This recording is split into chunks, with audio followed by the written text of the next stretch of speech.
Salam sehat, jumpa lagi di channel Tanya Dokter Paran. Video kali ini saya akan membahas tentang penyempitan anus oleh karena operasi atau stenosis ani atau struktur ani ya. Sebelum saya menjelaskan, saya mengingatkan teman-teman yang akan bertanya kepada saya, silahkan tulis di link dari Tanya Dokter Paran. Saya akan jawab dan upload di channel YouTube Tanya Dokter Paran ya. Dan bagi teman-teman yang mau mengikuti konsultasi langsung bersama saya, ikuti Insight with Dokter Paran ya. Setiap Rabu jam 10 pagi. Kembali kepada masalah penyempitan anus yang merupakan komplikasi dari operasi ya.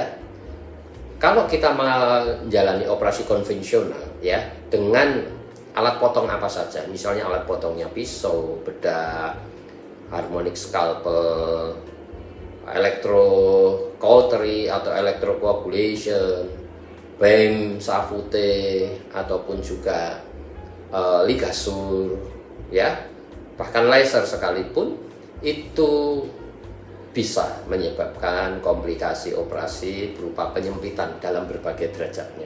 Yang kita sebut penyempitan itu adalah stenosis atau struktur. Struktur dari mana atau stenosis dari mana? Anus kita. Yang kita sebut struktur atau stenosis ani atau anus. Ya, dengan ditandai bahwa kaliber kotoran kita mengecil dan kita susah BAB, harus banyak mengedan dan keluarnya seperti sebesar potlot atau sebesar ballpoint gitu ya, pokoknya kalibernya mengecil. Itu tanda-tanda penyempitan anus yang disebabkan merupakan komplikasi daripada operasi konvensional. Prinsipnya operasi konvensional dengan berbagai macam alat potong yang saya sebutkan tadi berpotensi menyebabkan yang namanya penyempitan. Terus bagaimana mengatasi? Tergantung penyempitannya. Kalau penyempitannya tidak ekstrem, artinya misalnya jari kita masih bisa masuk, maka dilakukan businasi. Kita lebarkan pelan-pelan dengan dilatator Hegar misalnya, atau kalau tidak pakai jari kita. Kalau sudah lancar pakai jari tengah kita, kalau sudah lancar pakai lilin yang lebih besar lagi sampai diameter 2,2 cm ya. Itu ukuran yang cukup normal dan kita bisa hidup tanpa gangguan. Jelas ya.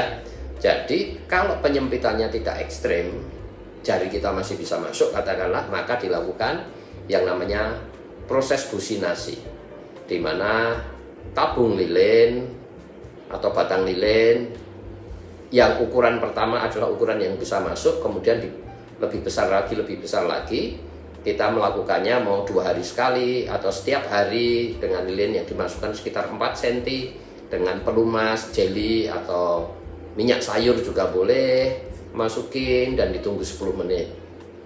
Besok diulang lagi sampai lancar. Sesudah lancar artinya lubangnya sudah agak melebar, businasi dengan ukuran yang lebih besar sedikit. Terus begitu seterusnya sampai 2,2 cm. Kebanyakan kalau tidak ekstrem, proses businasi yang ditekuni ini akan membawa hasil yang baik, sehingga untuk menghindari operasi berikutnya.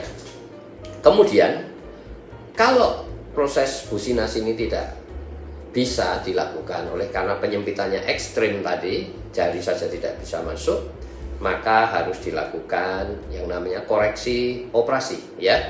Operasinya itu adalah kita sebut flap. Jadi kita lebarkan, kemudian menaruh kulit di antaranya ya. Jadi kalau ini menyempit, kita lebarkan, terbuka, kemudian kita tempeli kulit di sini ya, untuk supaya menjaga dia tetap lebar ya, yang kita sebut flap. Flap atau sumber kulit yang kita tempel di lubang anus itu dari mana? Dari kulit sekitarnya ya. Jadi ditarik kemudian dimasukin. Ada yang namanya diamond shape anoplasti, bisa juga house flap anoplasti.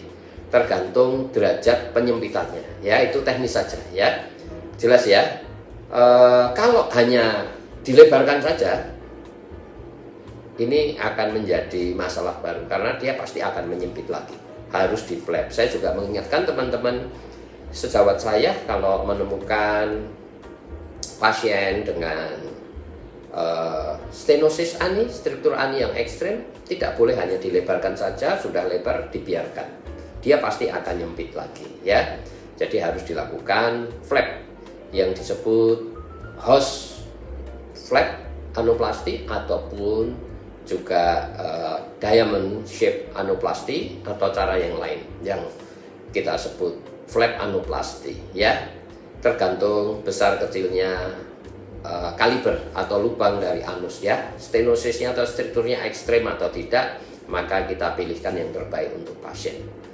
Jelas ya. Jadi itulah masalah tentang penyempitan anus. Jadi teman-teman yang mengalami operasi konvensional dengan berbagai macam alat potongnya tadi, kita harus waspadai adanya penyempitan. Kalau menyempit, lakukan upaya businasi sendiri ya, mandiri, yang biasanya akan berhasil. Tetapi kalau nyempitnya ekstrem, ya harus dilakukan koreksi operasi dengan flap anoplasti ya. Tergantung menyempitnya seberapa ekstrem, maka dokter memilihkan flap anoplasti yang pas ya untuk lubang anus yang akan diperbaiki.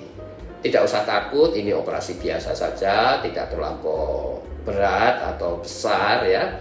Hanya melakukan flap anoplasti yang ya bisa dilakukan one day care. Sesudah dilakukan operasi sadar baik pulang atau menginap semalam saja. Kira-kira itu yang saya bisa jelaskan tentang penyempitan anus akibat komplikasi dari operasi. Sekali lagi itu komplikasi dari operasi konvensional ya. Bukan operasinya yang salah, tetapi memang komplikasi dari operasi ya. Itu bisa menyebabkan penyempitan. Oleh sebab itu kalau kita mempunyai wasir, sejak awal sudah harus datang ke dokter yang menangani supaya jangan sampai menjadi derajat 4 yang harus operasi. Kira-kira itu yang saya bisa jelaskan. Saya ingatkan teman-teman yang akan bertanya kepada saya, tulis di link ceritanya Dokter Paran, saya akan jawab dan upload di channel YouTube Tanya Dokter Paran. Dan bagi teman-teman yang mau konsultasi langsung bersama saya, ikuti Insight with Dokter Paran setiap Rabu jam 10 pagi.